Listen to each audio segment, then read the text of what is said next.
மக்களை இந்த கோயில் தொண்டாமுத்தூர்லேருந்து 3 கிலோமீட்டர் தாண்டி தென்னமனந்தூருங்கிற கிராமத்தில் பஞ்சநகரங்கிற இடத்துல இருக்குது.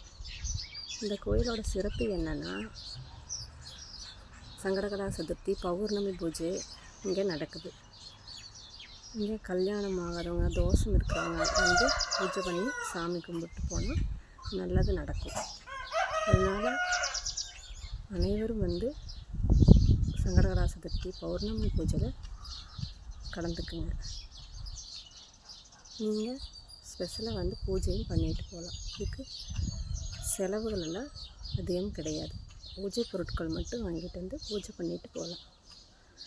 உங்களுடைய கல்யாண தோஷங்கள், கல்யாணம் ஆகாதவங்களுக்கு கல்யாணம் ஆகும், நிறைய விஷயங்கள் நடக்கும். இது 15 வருஷமாக இங்கே இருக்குது இந்த கோயில். இது சக்தி வாய்ந்த விநாயகர்.